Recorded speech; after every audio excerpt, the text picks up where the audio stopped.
You talk about what it is about his drum kits that were so special that caused you to include him as part of the title of this book, and like where he started with basically a semi-normal kid, I'm guessing, and what happened?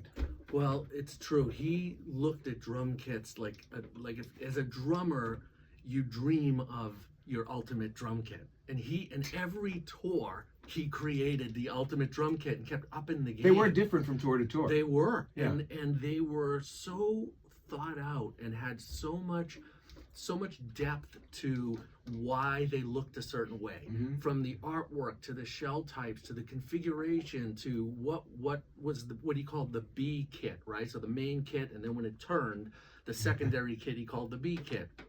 First it was electronics on signals, and then it became a hybrid of acoustics and electronics. So he started out with what you'd call, like you said, Mark, it's right on. It's like a standard, like double bass, few tom-toms.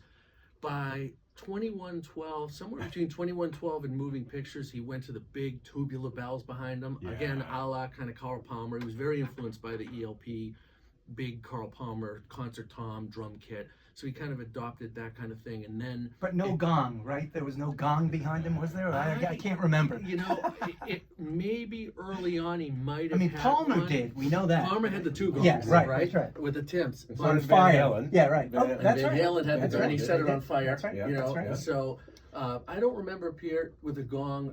Yeah. Very much at all. Certainly from Moving Pictures on, no gong. Right. He would trigger gong sounds later on from the drum cap mallet that he had stage left, but he didn't actually physically have a gong.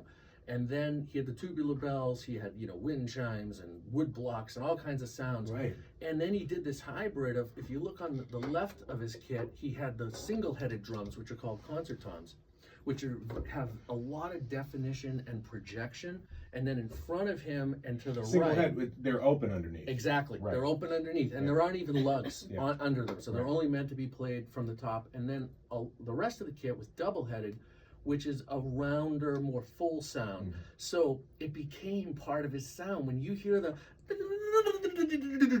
right. as it starts out really high and you hear the roll, that's single-headed with Neil's touch. Right. And it became this completely iconic, identifiable, like every drummer in the world knows that's a Neil Peart type of fill.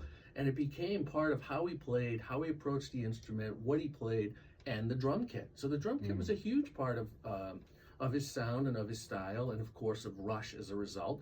We put on the cover his R30 kit, and the R30 kit in particular, to celebrate their 30th anniversary, Rush's, he was inspired by Keith Moon's Picture of Lily kit, which was the famous, premier kit you see